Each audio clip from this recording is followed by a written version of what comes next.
now I'm doing less than 10 miles an hour, and I'm riding the brakes. Yeah. So this is really the only way you can, because this is very easy to lose control on this road. You knew that. Oh, yeah. Nicole Posen knows this winding road like the back of her hand. Her house used to be at the top of the mountain. A year ago on a rainy afternoon, as Posen slowly steered her 2007 Toyota Tundra around this hairpin turn, she says the unthinkable happened. As soon as I touched the accelerator, it just jumped. I mean, it just went. It went over the curb, and there was nothing I could do. I was too close to the curb to be able to do anything. And I pressed the brakes. I did everything that I thought I could, and I couldn't get my car to stop. I just remember seeing cactuses, and then that was it. And then I remember seeing the road. At that point, you're coming down that incline. What are you thinking to yourself?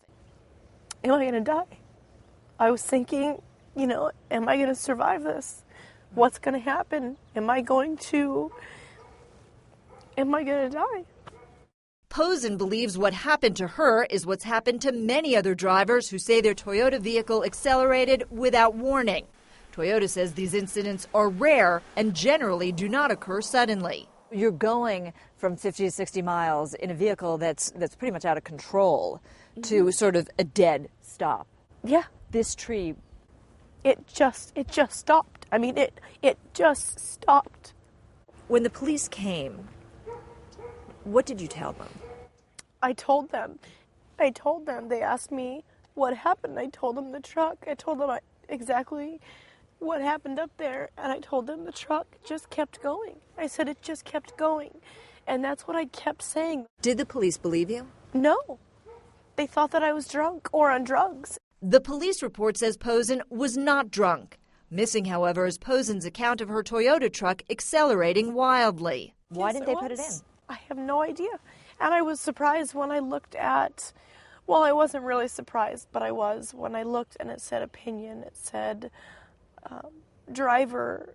My opinion was the driver was just driving at unsafe speeds. Well, yes, of course I was. Down the cliff. Asked to explain that report, police told us they try their best to record drivers' comments accurately. David Wright is part of the class action team that recently asked a judge to widen Toyota's recall to include all models involved in sudden acceleration incidents, not just those models Toyota identified like Posen's 2007 Tundra. When the police come to a scene and they can't reproduce an event right there, too often it's easy to just say, well, the vehicle is traveling at an unsafe speed, with the implication being it was the driver's fault. Everybody told me that I was crazy. Posen, who has 2 young sons, suffered serious injuries to her neck and back and is now on disability and considering legal action. When she heard about Toyota's recall of millions of vehicles, hers included, she felt vindicated. I'm so angry at Toyota because they could have prevented so many things, and it wouldn't have been that hard. I mean, how hard would it have been to look into a problem? They didn't look into it at all. They wrote it off.